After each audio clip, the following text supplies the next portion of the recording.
प्यारे बच्चों, आज हम आपकी क्लास 6 और 7 की हिंदी का बेसलाइन असेसमेंट लेकर आए हैं। प्रारंभिक मूल्यांकन बच्चों मैथ और इंग्लिश का हमने बना दिया है, तो आप वीडियो देखकर कंप्लीट कर लीजिएगा अपना बेसलाइन असेसमेंट। और वीडियो अगर अच्छा लगे तो कमेंट करिएगा, साथ में वीडियो को लाइक एंड शेयर भी जरूर करिएगा। तो बच्चों स्टार्ट करते हैं। पहला प्रश्न, आपके विचार से सही वाक्य पर सही का और गलत वाक्य पर गलत का निशान लगाइए। तो बच्चों लाइन दी हुई है, वाक्य पढ़ेंगे, अगर हमें सही लगेगा कि ऐसा होना चाहिए तो सही का निशान लगाएंगे, अगर नहीं होना चाहिए तो गलत का निशान लगाएंगे। तो पहला प्रश्न है, बिना हेलमेट लगाए मोटरसाइकिल चलानी चाहिए। तो ये सही बात है, गलत बात है बच्चों? गलत बात है, हमें हेलमेट लगाकर मोटरसाइकिल चलाना चाहिए, तो गलत है इसलिए ये ठीक है।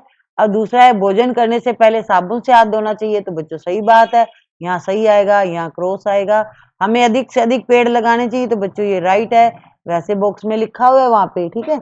व्यर्थ में पानी बहाना अच्छी बात है, तो गलत बात है बच्चों, पानी वेस्ट नहीं करना चाहिए। अब प्रश्न दूसरा है, पृथ्वी को धरा भी कहते हैं, तो निम्नलिखित को क्या कहते हैं? तो बच्चों ये इनके पर्यायवाची है, ठीक है। पृथ्वी को धरा कहते हैं, धरती कहते हैं, भू कहते हैं। इसी तरह बादल को क्या कहते हैं? मेघ कहते हैं, जलद कहते हैं। और सागर को बच्चों समुद्र कहते हैं, नदी को सरिता कहते हैं, तटिनी कहते हैं, माँ को माता कहते हैं, जननी कहते हैं। अब बच्चों थर्ड क्वेश्चन है, कौन क्या करता है? तो उसके आपको क्या बताना है? नाम बताना है कि कौन क्या करता है। पहला है कि डॉक्टर क्या करता है। डॉक्टर का क्या काम है? डॉक्टर का काम है बच्चों मरीजों का इलाज करना। तो डॉक्टर क्या करते हैं? मरीजों का इलाज करते हैं, ठीक है।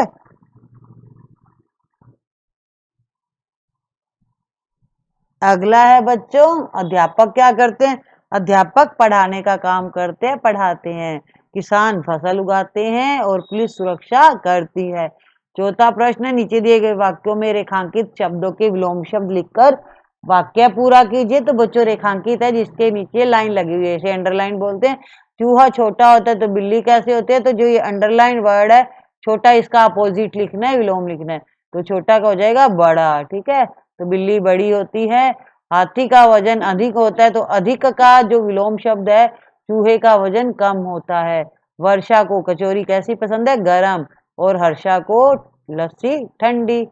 अब श्यामपट यानी ब्लैक बोर्ड का कलर कैसा होता है? ब्लैक होता है, काला होता है, जबकि चौक का कलर सफेद होता है। तो यहाँ पर आएगा काला सफेद। पांचवा प्रश्न है, नीचे लिखे वाक्यों में से संज्ञा शब्द छांट कर लिखिए। तो बच्चों संज्ञा किसे कहते हैं? किसी वस्तु, व्यक्ति, स्थान या भाव के नाम को संज्ञा कहते हैं। तो यहाँ हमें संज्ञा शब्द ढूंढनी है। बोतल में पानी है, तो बोतल और पानी ये संज्ञा शब्द है। कविता भोजन बनाती है, तो कविता और भोजन संज्ञा शब्द है। बीना जयपुर जा रही है, बीना और जयपुर संज्ञा शब्द है। पवन पतंग उड़ा रहा है, पवन नाम है बच्चों किसी का और पतंग चीज का नाम है, तो ये दोनों ही संज्ञा शब्द है। छठा प्रश्न है, उचित विराम चिन्ह लगाकर अनुच्छेद को पूरा कीजिए। तो बच्चों यहाँ अनुच्छेद लगाने हैं, देखिए आप ब्लू पेन से लगे हुए हैं, तो आपको ऐसे ऐसे लगाने हैं। आज आसमान में बादल छाए हुए हैं, तो यहाँ पर आएगा बच्चों पूर्ण विराम यानी एक डंडा लगाना है। श्यामा राधा कमला, श्यामा राधा कमला के बीच में छोटे छोटे बच्चों ये अल्प विराम होते हैं, ये लगाने हैं, ठीक है। श्यामा कोमा राधा कोमा कमला और रेखा खेत पर गई है। अब गई है में वह लाइन पूरी हो गई थी, यहाँ आपको पूर्ण विराम लगाना है यानी एक डंडा लगाना है। माँ ने कहा, कहा के साथ अल्प विराम आएगा, ऊपर बच्चों आएगा न जाने मेरी बच्चियां कैसी होंगी। कैसी आया है तो प्रश्नवाचक चिन्ह है और ब्रैकेट बंद कर देना है। पिता ने पूछा, पूछा है तो कोमा आएगा, ऊपर आएगा बच्चियां कब गई थी, फिर पूर्ण विराम चिन्ह आएगा और ब्रैकेट बंद हो जाएगा। सातवां प्रश्न है, उचित शब्द लिखकर वाक्य पूरा कीजिए। सोहन मेरे लिए खिलौने लाया था। तो यहाँ पर क्या आएगा? लिए। मम्मी ने छोटे भैया को गोद में उठाया। अगला है, मम्मी ने दुकानदार से मम्मी ने छोटे भैया को गोद में उठाया। और अगला है, दिनेश ने दुकानदार से पुस्तकें खरीदी। तो बच्चों ये कारक चिन्ह है जो हमने भरे हैं। आठवां प्रश्न है, नीचे दिए गए शब्दों को सही क्रम में लगाकर वाक्य निर्माण कीजिए। तो बच्चे ये उल्टे पुल्टे हैं शब्द, तो इनको सीधा करना है और वाक्य बनाने। तो वाक्य बनेगा, समाचार भेजने के क्या क्या साधन है। अब क्या क्या है तो यहाँ पर देखो प्रश्नवाचक चिन्ह है जो कि लास्ट में लग जाएगा। अगला है, कबूतरों का एक झुंड उड़ रहा था। तो ये उल्टे पुल्टे लिखे हुए थे, हमने इनको सीधा कर दिया है। 9वां है, गाड़ी चलाते वक्त हमें किन किन बातों का ध्यान रखना चाहिए। तो शराब पीकर गाड़ी नहीं चलानी चाहिए और मोबाइल का उपयोग भी नहीं करना चाहिए। और अगर आप कार में हैं तो सीट बेल्ट लगाकर बैठना चाहिए, सीट बेल्ट लगानी चाहिए। अगर मोटरसाइकिल पर हैं तो आपको हेलमेट लगाना चाहिए। 10वां प्रश्न है, निम्न शब्दों का उपयोग करते वाक्य बनाइए। तो ऐसी लाइन बनानी है जिस पर नीम शब्द आए। मैंने बनाया है कि मेरा घर नीम के पेड़ के पास है। अगर आपको आता है तो आप चेंज भी कर सकते हैं। टेलीविजन, मुझे टेलीविजन देखना अच्छा लगता है। मच्छर, बारिश में मच्छर बहुत ज्यादा हो जाते हैं। साबुन, साबुन से हाथ धोने चाहिए। अब बच्चों 11वां प्रश्न है, एक गद्यांश दिया हुआ है, गद्यांश को पढ़ना है बच्चों। नीचे उत्तर दिए हुए हैं। नॉर्मली क्या होता है, प्रश्न दिया होता है, हमें उत्तर ढूंढने होते हैं, लेकिन आज क्या किया, बिल्कुल उल्टा। उत्तर दिए हुए हैं, उत्तरों के हिसाब से हमें प्रश्न बनाना है, ठीक है। अब पहला उत्तर है, छोटी बच्ची का नाम क्या था। देखो, मैना नाम की छोटी बच्ची थी। अब इसका प्रश्न बनेगा, छोटी बच्ची का क्या नाम था। फिर इसका उत्तर आएगा, छोटी बच्ची का नाम मैना था। अब दूसरा उत्तर है, हमें ओनली प्रश्न बनाने हैं, ध्यान रखना है। मैना के पिता का नाम फडणवीस था। तो इसका प्रश्न क्या बनेगा कि मैना के पिता का क्या नाम था। अब तीसरा उत्तर है, अंग्रेजों ने महल में आग लगवा दी। तो हमने इसका प्रश्न बनाया है, किसने महल में आग लगवा दी। फिर इसका उत्तर आएगा कि अंग्रेजों ने महल में आग लगवा दी। अगला है बच्चों प्रश्न उत्तर। नाना साहब की बहादुरी से दोनों बाहर आ गए। इसका प्रश्न बना है, दोनों बाहर कैसे आए। या आप ये भी बना सकते हो, किसकी बहादुरी से दोनों बाहर आ गए थे, ठीक है। तो आप प्रश्न वैसे भी बना सकते हो। अगला बच्चों 12वां है, एक अखबार की कतरन दी हुई है, उसको पढ़कर प्रश्नों के उत्तर देने हैं। तो बच्चों एक प्रतियोगिता की जा रही है, उसमें बच्चों को प्राइज मिलना है। अब बच्चों यहाँ पर प्रश्न पूछा गया है कि यह खबर कहाँ से प्रकाशित हुई है। तो यह खबर बच्चों देखो जयपुर से प्रकाशित हुई है। तो पैसेज में से ही हमें ढूंढने हैं उत्तर। बाल पुरस्कार के बारे में किसने बताया। तो देखिए बच्चों, जिला कलेक्टर ने बताया, यहाँ लिखा हुआ है, जिला कलेक्टर ने बताया। अब प्रश्न तीसरा है, पुरस्कार के लिए बच्चों के नाम की अभिशंसा कौन करेंगे।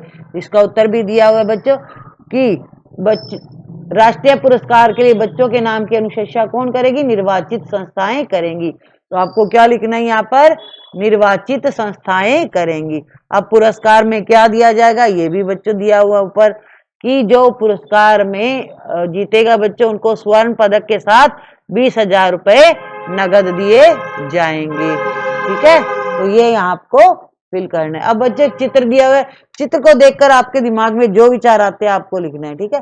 तो मैंने चित्र को देखा, मुझे लगा कि मुझे ये लिखना चाहिए। यह चित्र गांव के मेले का है। तरह तरह की दुकानें सजी हैं, देखिए दुकानें लगी हुई हैं यहाँ। मेले में भीड़ है और बच्चे बूढ़े सामान खरीद रहे हैं, झूलों का आनंद ले रहे हैं।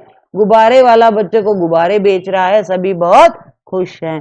अब बच्चों एक नीचे पद्यांश दिया हुआ है, उसको पढ़कर प्रश्नों के उत्तर देने हैं, ठीक है। अब प्रश्न है कि उपयुक्त पद्यांश का उचित शीर्षक बताना है। तो देखो बच्चों, इस सारा भारत के बारे में, हमारा जो अनोखा भारत है, निराला भारत है, उसके बारे में तुम इसका शीर्षक भी देना चाहेंगे, निराला भारत। अब पुण्य धरोहर किसे कहा है, जंगल, पर्वत, नदियां, मिट्टी, खाने, ये सभी क्या है, हमारी पुण्य धरोहर है, अमानत है। अगला प्रश्न है, हमारी धरती को 6 बसंत ऋतुओं की धरती कहा हुआ है। तो 6 ऋतुओं के नाम बताने हैं, बसंत ऋतु, ग्रीष्म ऋतु, वर्षा ऋतु। अब क्या चल रही है, इन दिनों वर्षा ऋतु चल रही है, ठीक है। उससे पहले क्या थी, गर्मी थी, ग्रीष्म ऋतु थी। अब आगे क्या आ जाएगी, शरद ऋतु, फिर हेमंत ऋतु और फिर शीत ऋतु। ये 6 ऋतु हैं। अगला प्रश्न है, हम भारत की धरती को कैसे सजा संवार सकते हैं। हम भारत की धरती पर पेड़ पौधे लगाकर और उस धरती को साफ स्वच्छ रखकर सजा संवार सकते हैं। अगला प्रश्न है बच्चों की 15वां, बड़े भाई के विवाह में अपने मित्र को निमंत्रित करते हुए पत्र लिखना है। तो सबसे पहले बच्चों इधर एड्रेस लिखना है और शहर का नाम लिखना है, फिर डेट डालनी है, ठीक है। यहाँ डेट लिखी है ना, 7 फरवरी 2023। अब यहाँ आपको अपने दोस्त का नाम लिखना है, प्रिय मनीष। तो आप अपने दोस्त का नाम लिख सकते हो, नमस्ते। तुम्हें जानकर प्रसन्नता होगी कि दिनांक 23 फरवरी 2023 को मेरे बड़े भाई अजय का शुभ विवाह का दिन निश्चित हुआ है। बारात बस द्वारा अजमेर जाएगी। इस मांगलिक अवसर पर उपस्थित होकर मुझे अनुग्रहित करोगे, इसी आशा के साथ पत्र भेज रहा हूँ, तुम्हारा स्नेही विशाल। अगला है बच्चों एक कहानी है, तो कहानी का नाम तो नहीं दिया हुआ है बट हमें हिंट दिया हुआ है। तो ये कहानी है बच्चों दर्जी हाथी वाली, अगर आपको याद हो तो। ठीक है, दर्जी और हाथी। तो बच्चों कुछ हिंट दिए हुए, एक दर्जी हाथी रोटी खिलाना दुकान रास्ते में। तो ये कुछ हिंट है, इन्हीं की हेल्प से आपको कहानी पूरी करनी है। तो एक हाथी था, वह रोज नदी पर पानी पीने जाता था। रास्ते में एक दर्जी की दुकान थी। दर्जी हाथी को कुछ न कुछ खाने को देता था, कभी रोटी दे देता था, कभी फल दे देता था। ठीक है, जो उसके पास होता वो हाथी को खिला देता था। एक दिन दुकान पर दर्जी का लड़का बैठा था। हाथी आया तो लड़के ने हाथी की सूंड में सुई चुभो दी। हाथी को दर्द हुआ और वो गुस्सा हो गया। वह नदी पर गया, उसने पानी पिया और गंदा पानी, जो कीचड़ वाला पानी था, सूंड में भर लिया। और लौटते हुए हाथी दर्जी की दुकान पर आया और गंदा पानी दुकान में फेंक दिया। दर्जी के कपड़े खराब हो गए, वह बहुत दुखी हुआ। जिससे शिक्षा मिलती है जैसे को तैसा, तो हमें किसी को तंग नहीं करना चाहिए। चलिए बच्चों, इस तरह से आपका हिंदी का असेसमेंट हो गया है कंप्लीट। वीडियो को करिए लाइक एंड शेयर और कमेंट भी करिएगा कि आपको हमारा वीडियो कैसा लगा। ठीक है, शेयर जरूर करिएगा और सब्सक्राइब भी कीजिएगा अगर नहीं कर रखा है। तो thank you, have a good day.